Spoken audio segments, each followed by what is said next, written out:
كثيرا طيبا مباركا فيه كما يحب ربنا ويرضى. أشهد أن لا إله إلا الله وحده لا شريك له وأشهد أن محمدا عبده ورسوله لا نبي ولا رسول بعده. اللهم صل وسلم وبارك على نبينا ورسولنا محمد صلى الله عليه وسلم وعلى آله وصحبه ومن تبعهم بإحسان إلى يوم الدين. يا أيها الذين آمنوا اتقوا الله حق تقاته ولا تموتن إلا وأنتم مسلمون. Alhamdulillah jamaah yang dirahmati Allah Subhanahu wa taala. Kembali Allah Subhanahu wa taala pertemukan kita di tempat yang semoga senantiasa diberkahi, di majelis yang dimuliakan, dan semoga Allah Subhanahu wa taala merahmati dan memberkahi kita semuanya. Amin. Salam dan salawat senantiasa tercurah limpahkan atas Nabi Allah Muhammad sallallahu alaihi wasallam beserta pada keluarga beliau sallallahu alaihi wasallam dan para sahabat, tabi'in, tabi'ut tabi'in, dan juga kepada umat beliau sallallahu alaihi wasallam ila yaumil.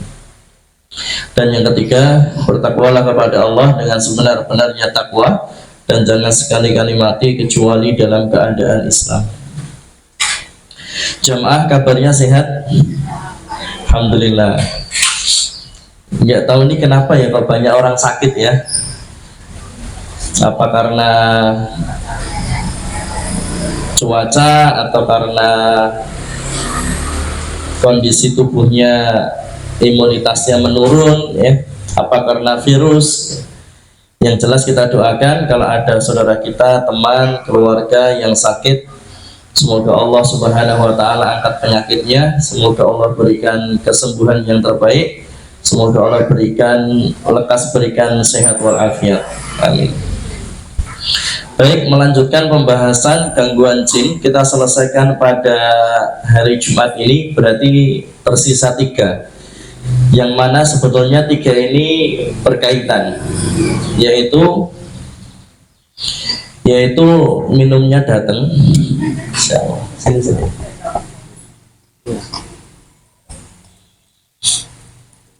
Wah, es semua ini mudah-mudah semua ini berarti. Insyaallah.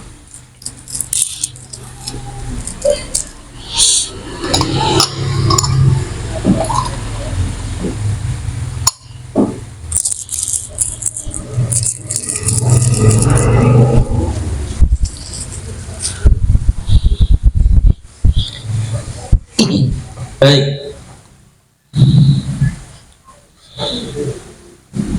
tersisa 3 gangguan jin. Ada 7, tersisa 3 yang belum kita bahas. Ain sudah kita bahas, jin nasab sudah kita bahas,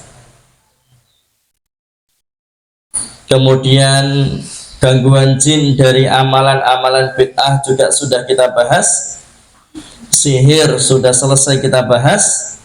Nah, kemudian yang kita bahas berikutnya yaitu gangguan jin pecinta atau jin mahabbah, jin bucin.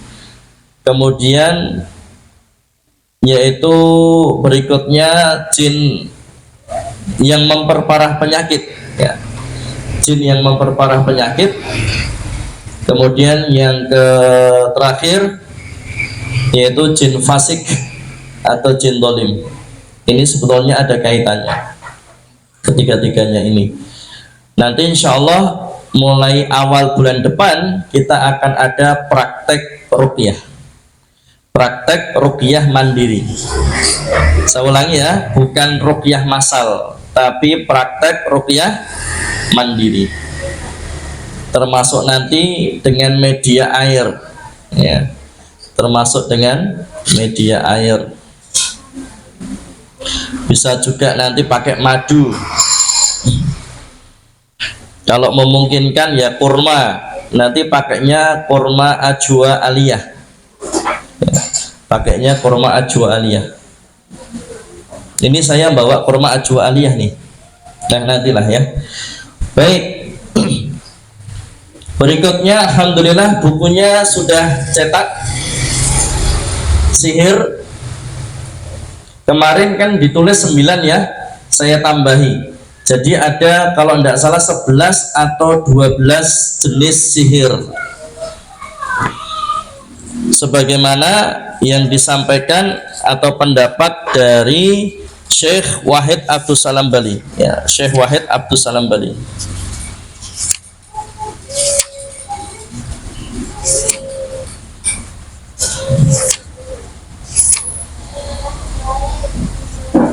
Nah, jamaah yang dirahmati Allah Subhanahu wa taala, ini bukunya tipis ya, segini tok loh ya, tipis.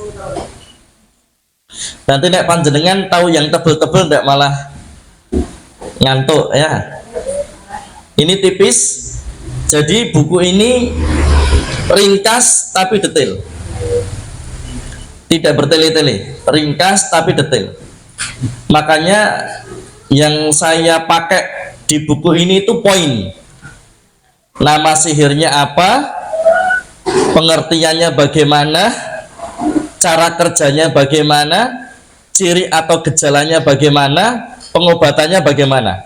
Itu aja, nggak usah bertele-tele. Jadi langsung poin per poin, tek tek tek tek gitu. Yang sehingga kemudian alhamdulillah ada 11 atau 12 jenis sihir sudah terangkum. Saya tuangkan di sini semuanya dan komplit. Jadi walau ringkas tapi komplit. Ya, ringkas tapi komplit. Alhamdulillah. Harganya sama dengan yang kemarin 35.000. Jadi buku saya sudah 2 nih. Yang pertama terapi ruqyah mandiri, yang kedua sihir, nanti yang ketiga gangguan jin. Kemudian nanti yang keempat, rencana saya 5 buku. Ya, rencana saya yang kaitannya dengan bab ini itu ada 5 buku.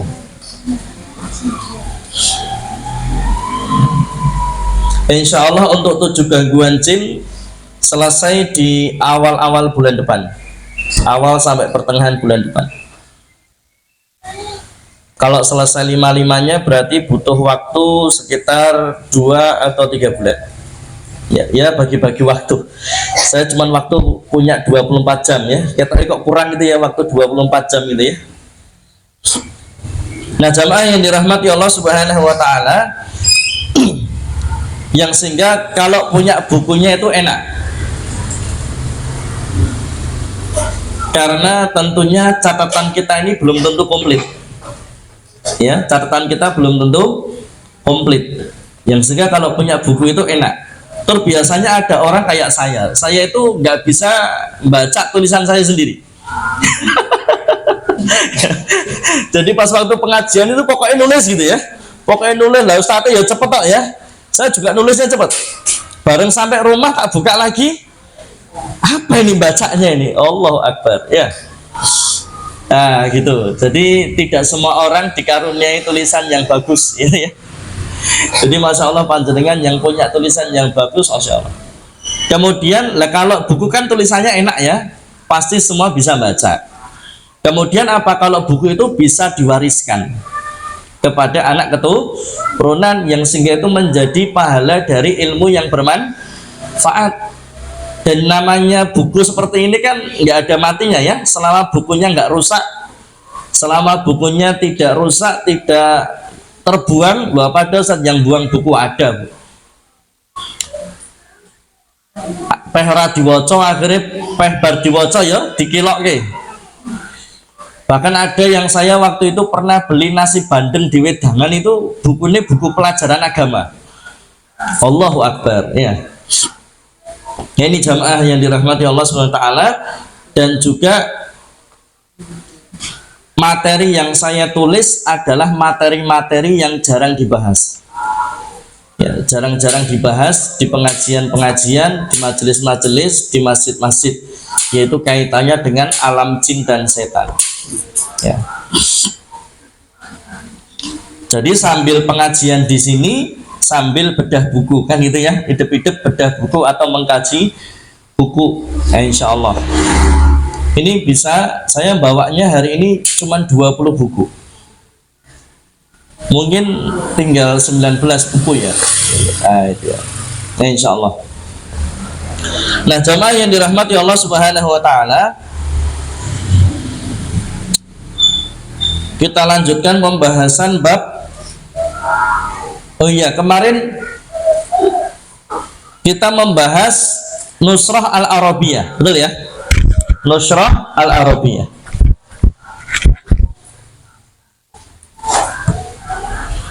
Coba dibuka surah Al-Anfal ayat 11.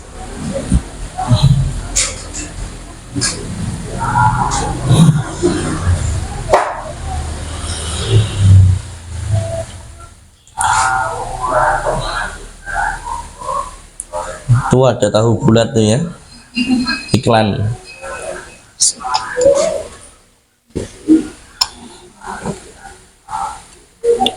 Sudah ketemu belum? Al-Anfal ayat 11.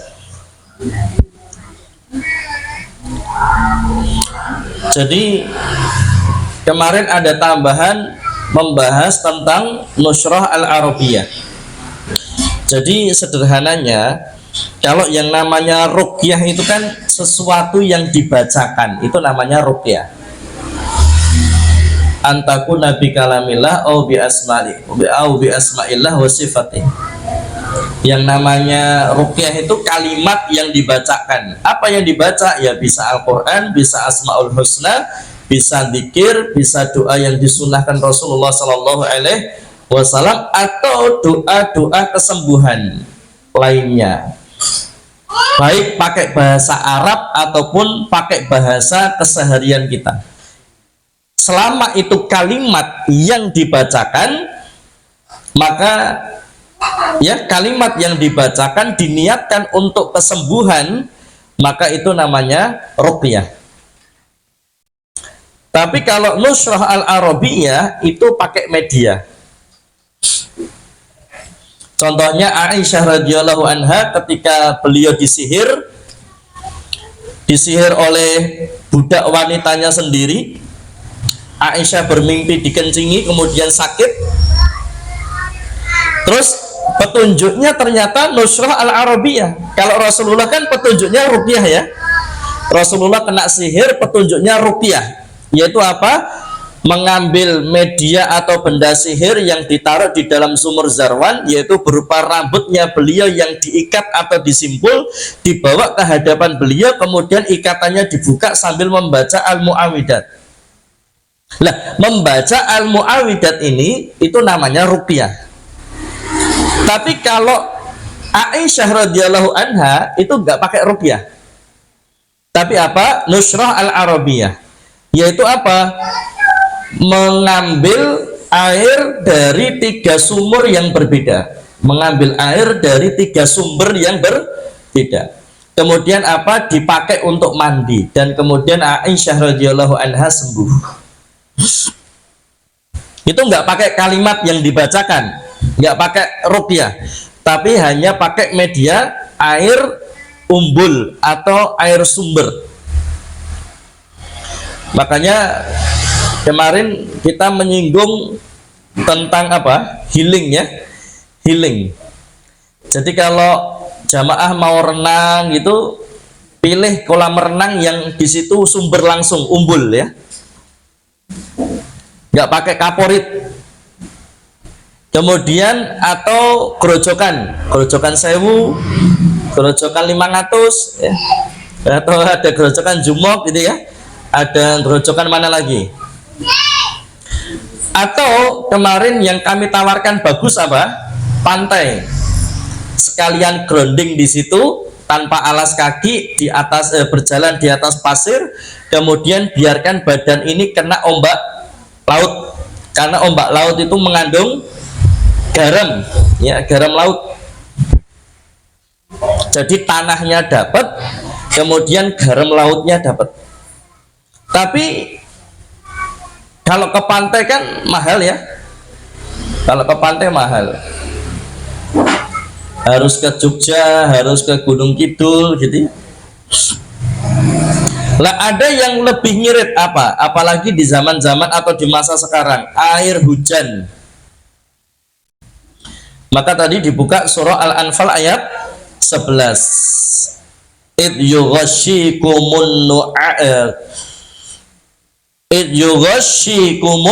nu'asa amanatan minhu wa yunazzilu 'alaikum minas sama'i ma'an liyutahhirakum bihi wa yudhiba ankum rijza syaitan wa liyarbita 'ala qulubikum wa yusabbita bihil aqdam.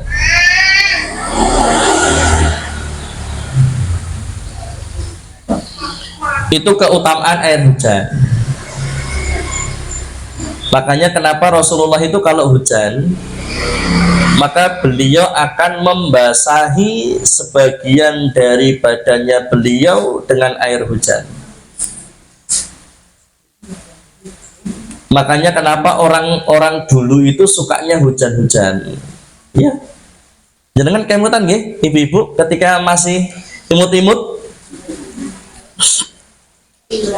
Wah, itu nek hujan itu seneng banget. Nggak ada orang tua dulu yang larang hujan-hujan, itu nggak ada. Selama tidak petir loh ya, selama tidak petir. Buatan bledek kayak kemarin sore kan bledeknya luar biasa. Ya. Hujan-hujan. Bahkan kalau yang cowok-cowok ini kayak saya dulu dan teman-teman, ketika hujan itu malah senangannya bal-balan. Padahal bayangke kan mesti bale lunyu loh ya, lapangannya ya lunyu, tapi asiknya di situ. Dan ternyata apa? Ternyata sehat-sehat, kuat-kuat. Ya, sehat-sehat, kuat-kuat. Jarang ada, jarang sakit. Kalaupun sakit-sakit yang ringan-ringan. Cobaan anak sekarang, sakitnya macam-macam. Sudah badannya jarang gerak karena hanya mainan handphone. Hanya kemudian di dalam ruangan dan bahkan ruangannya AC. Kemudian jajanan pun jajanannya nggak sehat. Kemudian apa? Karena HP otomatis terpancar radiasi. Apalagi kalau HP-nya sambil dicas, kemudian sambil main game atau nonton video, maka wajar kalau anak-anak sekarang kemudian sakitnya itu wah luar biasa. Ada anak-anak sudah diabetes, ada anak-anak sudah cuci darah, ada anak-anak sudah gagal ginjal, ada aduh ya Allah, ya luar biasa. Bahkan sampai yang kemarin ada ya anak main HP sampai dehidrasi, nggak minum bu, saking asiknya HP miring alias ngegame. Nah jamaah yang dirahmati Allah Subhanahu wa taala, di surah Al-Anfal ayat ke-11, di situ Allah Subhanahu wa taala ingin menyampaikan bahwasanya Allah itu menurunkan air hujan yang dimana air hujan itu suci dan menyucikan. Suci dan menyucikan. Asalkan air hujan yang langsung dari langit loh ya. Bisa dipakai untuk berwudu, bisa dipakai untuk mandi. Maksudnya yang dari langit, dari langit ada, maksudnya ya di genteng ya, talang ya, itu udah kotor ya. Tapi kalau orang desa dulu ya, sekarang mungkin juga masih ada. Kalau saya dakwah di pelosok pedalaman itu, mereka masih punya yang namanya apa itu ya, yang kotak kayak kolam dulu ya, yang memang itu ternyata tujuannya untuk menampung air hujan. Itu di desa pedalaman masih pakai kayak gitu bu. Sampai-sampai saya pernah dakwah di pelosok pedalaman itu, saking airnya minim itu kami sampai nggak mandi bu. Ya biasa, dai-dai yang memang berdakwah di pelosok pedalaman itu ya terkadang seperti itu, nggak mandi sehari ya. Nah, kalau sekarang ada tisu basah kan enak ya, tinggal bawa tisu basah, formalitas kan itu. Soalnya eman-eman mending air dipakai masak, mending air dipakai minum daripada dipakai mandi. Makanya kalau sudah seperti itu tuh ya bingung juga, airnya dikit gimana nih wudhunya. Nah kalau di kita kan wudhunya boros banget ya. Maka kalau di sana kalau wudhu ya harus ngirit betul. bagaimana air satu gelas ini bisa dipakai wudhu selesai. Karena yang wajib kan hanya cuma sekali basuh. Kalau yang 3 kali kan sunnah. Artinya kalau sudah sekali basuh selesai. Asalkan membasahi anggota wudhunya. Pakai air segelas buat wudhu lah. Tapi ada di beberapa tempat itu yang ada air sangat minim, yang sehingga mereka mau nggak mau harus tayamum. Yang mending air dipakai buat masak, dipakai buat minum, daripada dipakai buat mandi malah mati, mereka nggak bisa makan, nggak bisa minum. Jadi walaupun ada air, tapi karena airnya minim, maka dipakai untuk yang lebih penting, yaitu menjaga jiwanya. Yaitu salah satu asas yang dilindungi dalam Islam. Nah, jamaah yang dirahmati Allah Subhanahu wa taala, hujan-hujan. Kalau ke pantai mahal ya sudah. Hujan-hujan. Jadi biarkan anak kita, orang tua juga boleh nemenin. Hujan-hujan. Nggak usah lama-lama ya, 15 menit sudahlah, 30 menit sudah, 15 sampai 30 menit. Konek kesuwen malah masuk angin, mulai keroan ya. Gak usah lama-lama, 10 menit 15 menit selesai.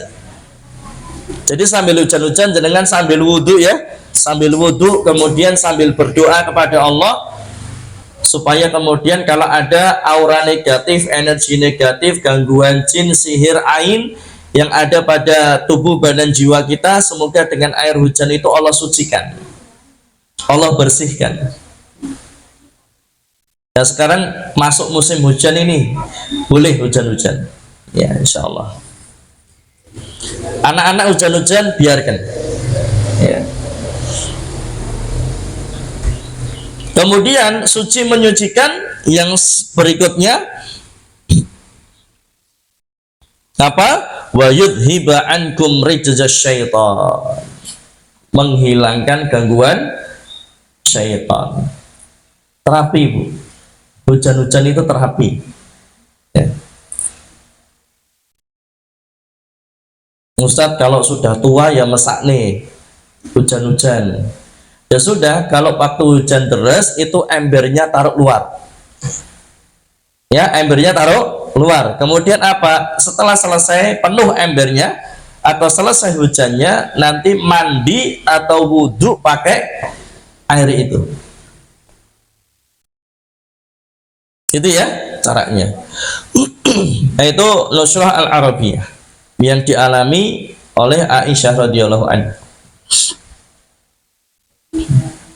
Kemudian pakai madu, karena Rasulullah Shallallahu Alaihi Wasallam bersabda, berobatlah kalian dengan 2 hal, yaitu madu dan Al-Quran. Madu dan Al-Quran. Kemudian juga kurma ajwa aliyah. Kurma ajwa aliyah.